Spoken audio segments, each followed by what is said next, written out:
Okay, जो कि आने वाली एग्ज़ाम है महाराष्ट्र में, DMER DHS एंड जो आरोग्य भर्ती है महाराष्ट्र में, बाकी जो नेशनल लेवल पे नॉर्सेट है, दैट मीन्स एम्स, जो 2023 की प्रिपरेशन, और बाकी ESIC RRB सभी में ये MCQ पूछे जाएंगे। देखिए ये देखने के लिए बहुत सिंपल दिख रहा है, लेकिन यहाँ पे हम एक्सप्लेन भी करेंगे, तो ये वीडियो के अंत तक आप बने रहिए, ठीक है, ताकि आपको काफ़ी अच्छी इन्फॉर्मेशन मिलेंगी ये वीडियो से, ठीक है। तो चलिए देर ना करते हुए शुरू करते हैं, ठीक है। तो यहाँ पे अभी पहला क्वेश्चन है, यहाँ पे the first question is what, total number of vertebral column. Okay, यहाँ पे total number of vertebral columns कितने हैं? A 25, B 33, C 29, D 40। तो इसका राइट आंसर रहेगा 33 will be the right answer. Okay, अब देखिए यहाँ पे आपको ना एक स्पाइनल कॉर्ड दिख रहा है, ठीक है, ये वर्टिब्रल कॉलम है, ठीक है। तो वर्टिब्रल कॉलम में सबसे पहला है एक सर्वाइकल। ओके, तो फर्स्ट जो है वो 7 सर्वाइकल। ओके, देखिए यहाँ पे आपको एक वर्टिब्रा दिख रहा है, ओके, शेप के हिसाब से। यहाँ पे 7 सर्वाइकल, देखो थोरेसिक 12 एंड लंबर 5। ओके, बाकी के सैक्रमन कोकिक्स है, ठीक है। 7 सर्वाइकल, 12 थोरेसिक्स एंड 5 लंबर, ये वर्टिब्री हो गई। Okay, and the sacrum and the coccyx, तो इसके जो लोअर जो 9 बोन्स है, जो वर्टिब्री है 9, okay, these are fused together. Okay, fuse together, ये सब फ्यूज्ड है together, okay, in adult. Okay, ठीक है। अब इसमें से 5 जो रहते हैं ना, वो है कोकिक्स। ओके, ये काय के हैं, सॉरी सैक्रम के, ठीक है, सैक्रम में रहते हैं, एंड 4 जो रहते हैं कोकिक्स में। ओके, तो इस तरीके से आप ये ध्यान में रख सकते हो। तो ऐसे टोटल देखेंगे तो यू विल कम, जो ये नंबर आएगा वो 33 वर्टिब्रा आपको ध्यान में आ जाएगा। अब जो ये कोकिक्स है, इसको हम क्या बोलेंगे? इसको हम बोलेंगे टेल बोन ऑल्सो, ठीक है, टेल बोन भी बोलते हैं इसको, ठीक है। तो आपको समझ में आ गया ये? ओके, तो answer will be 33 for this question. अब नेक्स्ट क्वेश्चन है, kneecap is known as. Okay, kneecap is known as femur, fibula, patella, tibia. The answer will be C, patella. Okay, patella will be the right answer. Okay, Patella will be the right answer for this. Okay, this is patella. Okay, this is also called as kneecap. अब kneecap क्यों बोलते हैं इसको? क्योंकि इसको kneecap क्यों बोलते हैं? It acts as a shield का काम करता है, प्रोटेक्ट करता है नी जॉइंट को, ठीक है। अब ये होता है ट्रायंगुलर शेप का होता है, ठीक है। कैसे होता है? Triangular shape. एंड पटेला को हम सिस्मॉइड बोन भी बोलते हैं, सिस्मॉइड बोन। ओके, सिस्मॉइड भी बोन बोलते हैं। Okay, there are near about 42 sesamoid bone in body. Basically जो छोटे बोन्स रहते हैं, जैसे foot and wrist joint. Okay, wrist joint में हमको ये सिस्मॉइड बोन मिलेंगे। तो patella is the largest sesamoid bone. Okay, patella is the largest sesamoid bone. अब मुझे एक बात बताइए, इसको हम सिस्मॉइड बोन बोलते हैं, तो क्यों बोलते हैं? क्योंकि क्या होता है, ये जो सिस्मॉइड बोन होते हैं, ये made up with the formation of tendon and muscle. ये टेंडन एंड मसल से बने होते हैं, एंड कहाँ पे? नियर द जॉइंट सरफेस, जहाँ पे जॉइंट सरफेसेस रहते हैं ना, वहाँ पे ये बने होते हैं, ठीक है। चलो नेक्स्ट सवाल। नेक्स्ट है total number of bones in human body. Okay, 306, 206, 209, 300। हम सभी को पता है इसका राइट आंसर 206 है। एडल्ट में क्या होता है? एडल्ट में कितने बोन होते हैं? 206। यहाँ पे आप स्केलेटन देख रहे हो, डांसिंग स्केलेटन यहाँ पे दिख रहा है आपको। ओके, तो यहाँ पे क्या है, एट बर्थ बॉडी में कितने होते हैं? एट बर्थ बॉडी में 300 बोन्स होते हैं। एंड जैसे जैसे आप बॉडी आपकी ग्रोथ एंड डेवलपमेंट आपका होता है, मैचुरेशन स्टेज की तरफ जाते हैं, उस टाइम पे क्या होता है, इवेंचुअली देयर विल बी वहाँ पे क्या हो जाएंगे कि फ्यूज्ड होंगे, कुछ बोन्स एक दूसरे से कनेक्ट हो जाते, दैट मीन्स ग्रो टुगेदर हो जाते, grow together, this bones grow together and fused each other, and ultimately जब एडल्ट होता है पर्सन, तो उसमें 606, 206 इतने बोन शरीर में रह जाते हैं। अगर एट बर्थ पूछा है तो you can go with the 300 bone, और एडल्ट में पूछा है तो 206। तो यहाँ पे ह्यूमन बॉडी में बोला है, एडल्ट में बोला है, तो you go with the 206 will be the right answer. अब नेक्स्ट सवाल है number of floating ribs. Okay, तो यहाँ पे ऑप्शन में 2 pairs, 4 pairs, 3 bones and the 8 bones. तो इसका राइट आंसर है 2 पेयर्स। ओके, इसका राइट आंसर 2 पेयर्स रहेगा। अब कैसे देखते हैं? सो अपने मानवीय शरीर में कितने रिब्स होते हैं? टोटल 24 रिब्स होते हैं। तो उसको हम कैसे गिनेंगे? 12 पेयर्स। ओके, 24 रिब्स, तो 2 के हिसाब से हम पकड़ेंगे तो there are 12 pairs of ribs in human body. Okay, types of ribs कौन कौन से हैं? अब यहाँ पे ट्रू है ribs, false ribs and the floating ribs. यहाँ पे देख सकते हो ट्रू, फॉल्स एंड फ्लोटिंग। अब ये किस तरीके से होते देखते हैं। देखो, जो ट्रू रिब्स है ना, ये 1 to 7 पेयर बोलेंगे हम, ठीक है, 1 to 7 पेयर्स। ओके, इनको ट्रू क्यों बोलते हैं? This pairs are attach to the sternum from front and backward. Okay, दोनों तरफ से ये एक दूसरे को, ये जो केज है ना, इस तरीके से अटैच रहते हैं, फ्रंट एंड बैकवर्ड से, स्टर्नम से। That's why it is called as a true ribs. Okay, then उसके बाद फॉल्स रिब। अब फॉल्स रिब कौन कौन से होते हैं? 8, 9, 10 होते हैं। 8, 9, 10। अब फॉल्स क्यों होते हैं? क्योंकि ये इनडायरेक्टली आर्टिकुलेट होते हैं स्टर्नम से, दैट्स वाई। अब फ्लोटिंग रिब्स 11th एंड 12 होते हैं। दैट मीन्स 2 पेयर्स, आप इसको पकड़ के चल सकते हो, 2 पेयर्स। अब इसको फ्लोटिंग क्यों बोला जाता है? क्योंकि दिस आर शॉर्ट रिब्स, बहुत छोटे होते हैं, and do not attach to the sternum, that's why इनको क्या बोला जाता है? Floating ribs. अब यहाँ पे देख सकते हो this are the floating. Okay, 11 and 12। Okay, next question देखो। नेक्स्ट क्वेश्चन क्या है? Contraction of abdominal muscles are normal expiration, forced expiration, normal inspiration, forced inspiration. अब एब्डोमिनल जो मसल्स होते हैं, वो एब्डोमिनल मसल्स कॉन्ट्रैक्शन उनका कब होता है? तो एब्डोमिनल मसल्स का कॉन्ट्रैक्शन जब आप फोर्स्ड एक्सपायरेशन करोगे उस टाइम पे उसका कॉन्ट्रैक्शन होता है। अब ये कैसे काम करता है? During the force breathing acceleration. Okay, जब ब्रीथिंग, जो फोर्स ब्रीथिंग एक्सलेशन करोगे ना, उस टाइम पे it involve the contraction of intercostal muscles, okay, and the abdominal muscles. Okay, इसके वजह से क्या होगा कि एब्डोमिनल मसल्स हेल्प्स करते हैं डायफ्राम को मूव करने के लिए, and it will give more power to empty your lung, यानी लंग्स में जो भी CO2 रहेगा उसको एक्साल करने के लिए, दैट मीन्स उसको बाहर निकालने के लिए, फोर्सफुल एक्सपायरेशन के लिए एब्डोमिनल मसल्स हेल्प करते हैं। तो right answer will be B, forceful expiration. अब सवाल है site of growth in length of bone. Okay, site of growth in length of bone. अब ये बोन है, यहाँ पे दिख सकता है आपको।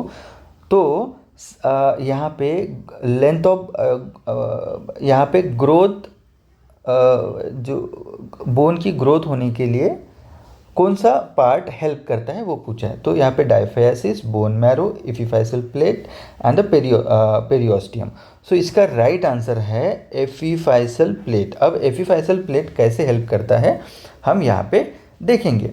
अब ये देखिए, यहाँ पे एपिफाइसल प्लेट है। Okay, this is epiphyseal, okay, this is epiphyseal line. Okay, ध्यान में रखना, ठीक है। तो क्या होता है, ये एपिफाइसल प्लेट होती है ना, वो कैसे होता है देखिए, इट इज़ डिस्क और हाइलिन कार्टिलेज। ओके, ये डिस्क और हाइलिन कार्टिलेज जैसे होता है, and that will grow during the childhood. Okay, childhood में वो ग्रो होती है, एंड बोन की लंबाई उससे ही बढ़ती है। ओके, समझ में आ गया आपको? Okay, but soon after the puberty the growth of this plate क्या हो जाएगा, ये फ्यूज़ हो जाएगा। ओके, ये सॉलिड एक्सपेंशन और बोन के फॉर्म में वो तैयार हो जाएगा, और उसके बाद उसकी ग्रोथ, बोन की ग्रोथ होना बंद हो जाएगी। बट बेसिकली अब यहाँ पे देख सकते हो ये फ्रैक्चर वगैरह है, तो सून कभी कभी क्या होता है, ये तो ठीक है बोन की ग्रोथ, लेकिन जब फ्रैक्चर होता है बोन का, अब यहाँ पे देख सकते हो, यहाँ पे after puberty also in whole life of the person अगर फ्रैक्चर होता है तो यहाँ पे बोन की ग्रोथ वगैरह हो जाती है। It will take time. Okay, but जो बोन की लेंथ होती है ना, लेंथ सिर्फ एपिफाइसल प्लेट ही ग्रोथ करती है, और वो भी ड्यूरिंग द चाइल्डहुड। ओके, समझ में आ गया आपको? अभी नेक्स्ट इधर जाएंगे आप। यहाँ पे सवाल है the long term effect of prolong diet that contains too little calcium would would include, okay, calcium का प्रमाण बहुत कम है, ठीक है, too little calcium would include, okay. Long term effect क्या होंगे अगर डाइट में कैल्शियम की मात्रा अगर कम रहेगी तो, ओके। तो देखिए, इंक्रीज कैल्सिटोनिन सिक्रेशन नहीं, इंक्रीज थायराइड हार्मोन सिक्रेशन नहीं, डिक्रीज बोन थिकनेस एक्रोमेगाली, तो right answer will be decrease bone thickness होगा, क्योंकि क्या होता है इससे bone thickness and density reduce हो जाएंगी, क्योंकि कैल्शियम की मात्रा अगर शरीर में या बोन में कम हो जाती है तो बोन थिकनेस कम हो जाएंगी, डेंसिटी कम हो जाएंगी, एंड इट लीड्स टू क्या हो जाएगा, ऑस्टियोपोरोसिस होगा। ऑस्टियोपोरोसिस के कारण क्या हो जाएगा, बोन वीक एंड फ्रेगाइल हो जाएगा, ठीक है। नेक्स्ट, अब यहाँ पे क्वेश्चन देखिए, the clinical manifestation of fracture include, okay, clinical manifestation क्या है फ्रैक्चर का, fever, heaviness, weakness, oedema, pallor, ecchymosis, pain, pallor, paraesthesia, pain, coolness, loss of pulse, okay. तो इसका राइट आंसर रहेगा पेन, पैलर यानी paraesthesia will be the right answer. अब कैसे, यहाँ पे पेन, इंटेंस पेन रहेगा, पेल कलर रहेगा, that means pallor, and numbness, paraesthesia means numbness and tingling sensation यहाँ पे रहेगा। Other clinical manifestation like swelling, bruising, bleeding, broken bones and bone will be protrude, okay, limited mobility and unable to move limbs, ये भी other sign and symptoms या clinical manifestation रहेंगे, but basically we go with pain, pallor and paraesthesia will be the right answer for this question.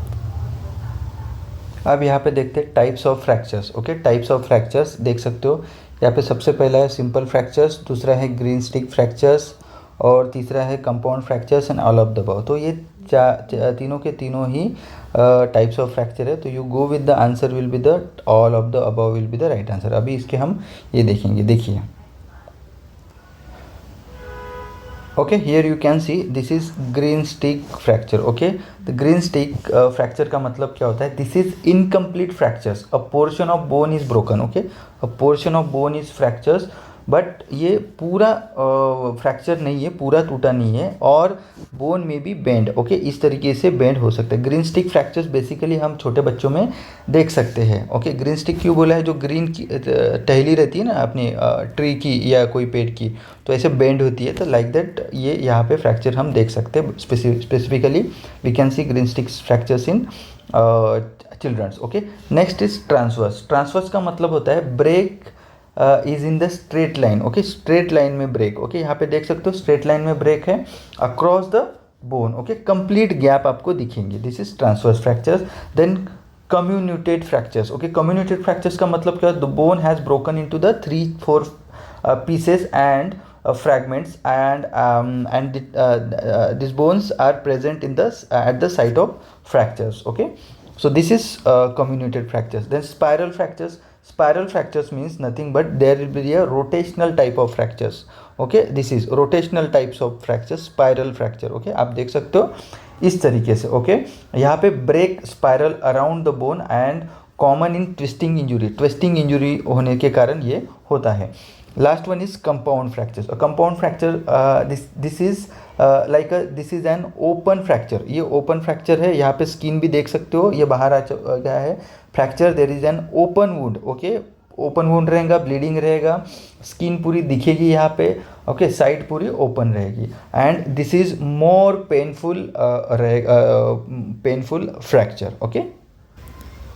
अब next सवाल है, यहाँ पे next सवाल देखो आप क्या लिखा है, which of the following is a fracture, bone is shattered into the numerous fragment. अब भी हमने देखा शैटर्ड इनटू न्यूमरस फ्रैक्चर्स, तो आप यहाँ पे go with the is a comminuted fractures, okay. यहाँ पे 3 to 4 पीसेस में क्या हो जाता है, शैटर्ड हो जाता है, ठीक है, शैटर्ड हो जाता है, ठीक है। तो answer will be comminuted fracture, okay.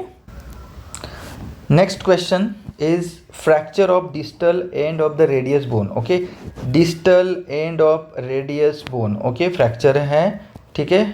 अब उसको क्या बोलेंगे, so hue fracture, Monteggia fracture, Galeazzi fractures, Colles fractures. तो आंसर इज कोल्स फ्रैक्चर बोलते हैं इसको, okay. You can see this is a radius, okay, this is radius, and यहाँ पे आपको फ्रैक्चर साइड दिख रही है, so this is a common fracture. बहुत बार ये MCQ पूछते हैं, तो आपको पता रहना चाहिए कि जो रिस्ट के जो स्टार्टिंग डिस्टल एंड जो रहेगा रेडियस का, ओके, वहाँ पे जो फ्रैक्चर होता है उसको कोल्स फ्रैक्चर बोला जाता है। ओके,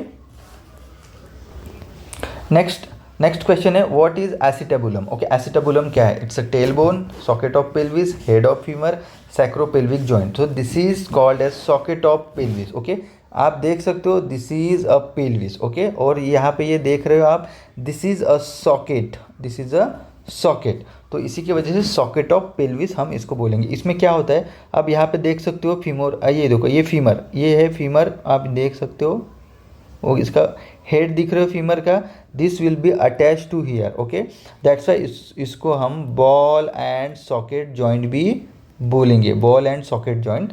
सो ये pelvic, it's a socket of pelvic. Okay, तो एसिटाबुलम क्या है बोलेंगे तो you give answer, it is a socket of pelvis. Okay, next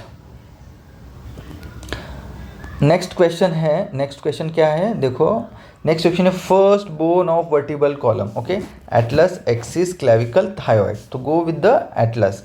Atlas is a first bone of vertebral column. Okay, and the second bone कौन सा है? It's a axis. Okay, axis will be the second bone. Okay, next अभी पूछा है ear ossicles are made with. Ear ossicles कैसे बने होते हैं? So hyaline cartilage, fibro cartilage, elastic cartilage, none of the above. So इसका answer रहेगा elastic cartilage. अभी इसका हम रैशनल देखेंगे। अब देख सो यहाँ पे malleus, malleus, incus and the stapes, ये है ईयर ऑसिकल्स। ईयर ऑसिकल्स का मतलब होता है टाइनी बोन्स। ओके, क्या?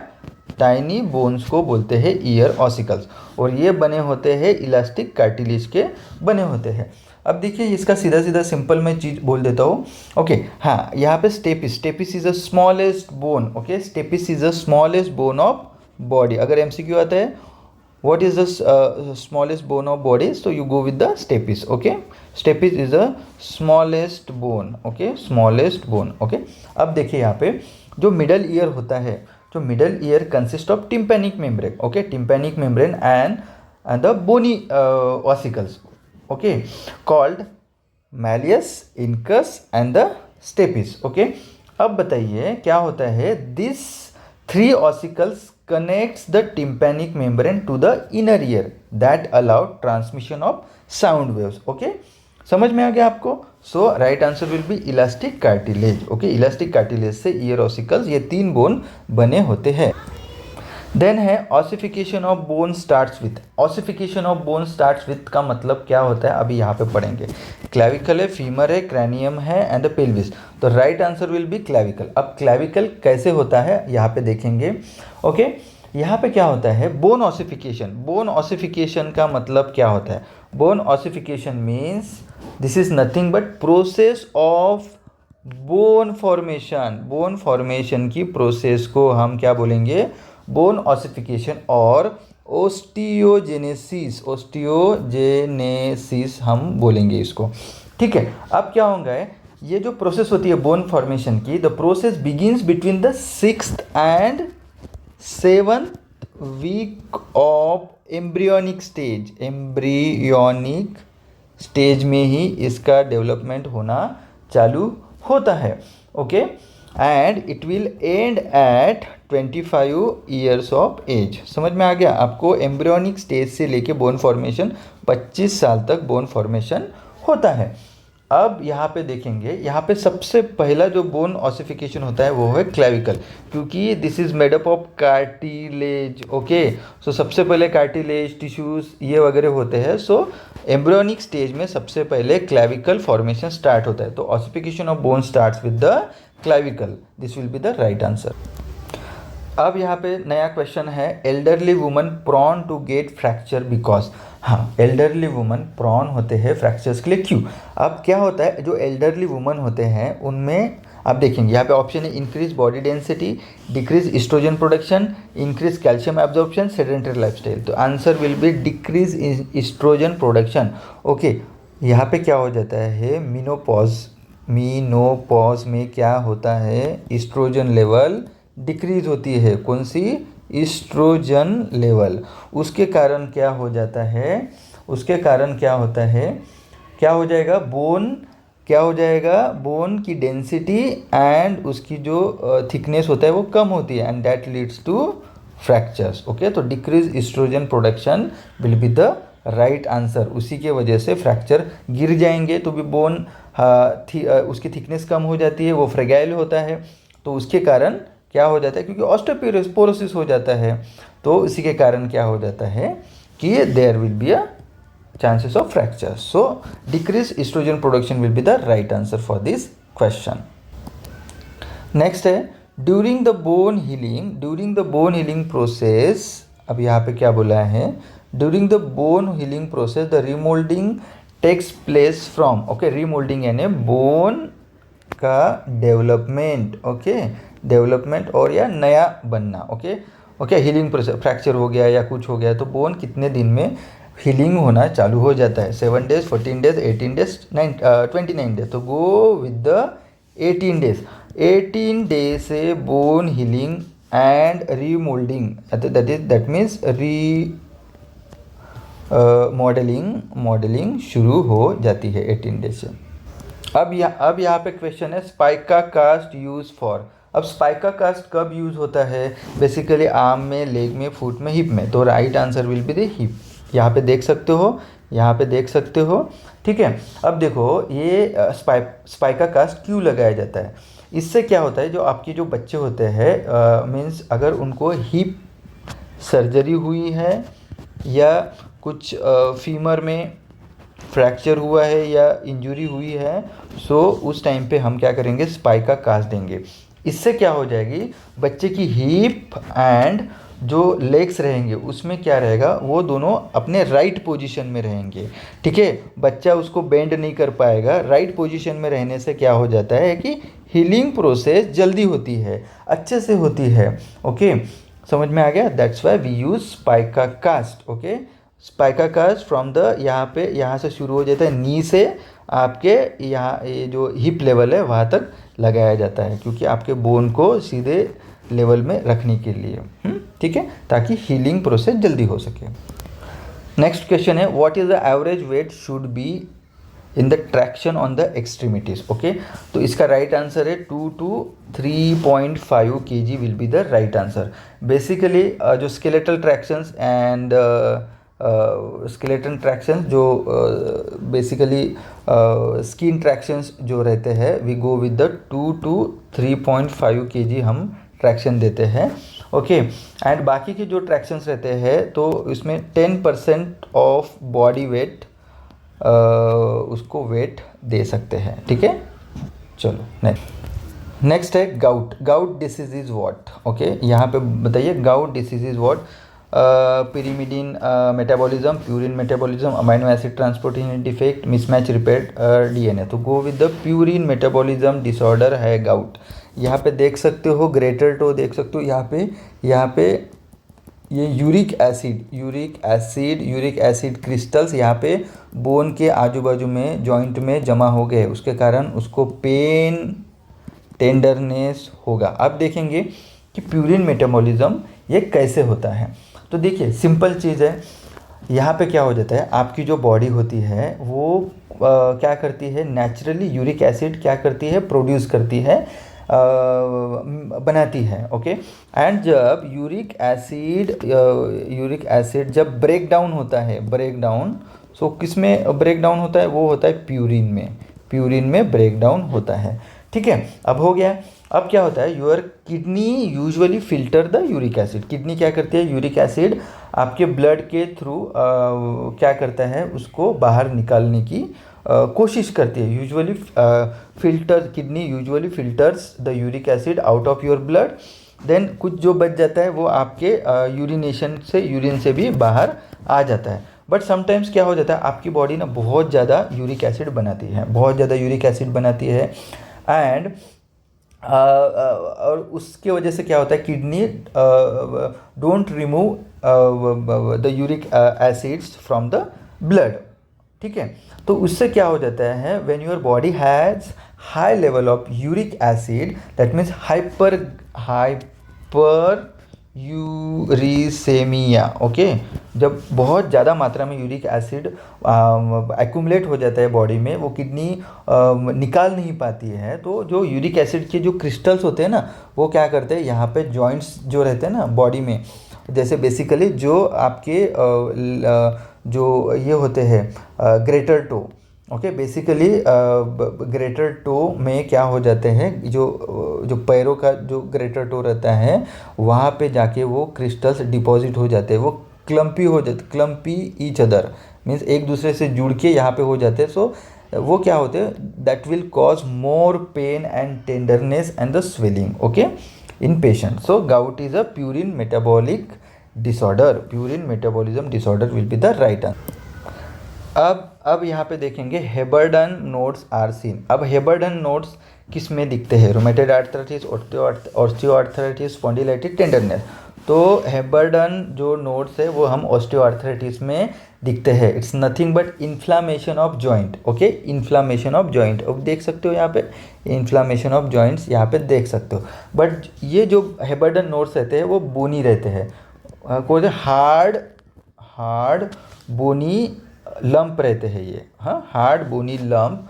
वो क्या करते हैं, आपके जो फिंगर के जॉइंट रहते हैं, फिंगर्स के जो जॉइंट रहते हैं ना, वहाँ पे मोस्टली अपीयर होते हैं। Typically we can see such Heberden nodes in the finger joints. Okay, और बेसिकली ये ऑस्टियोआर्थराइटिस के पेशेंट्स में हम देखने को मिलता है।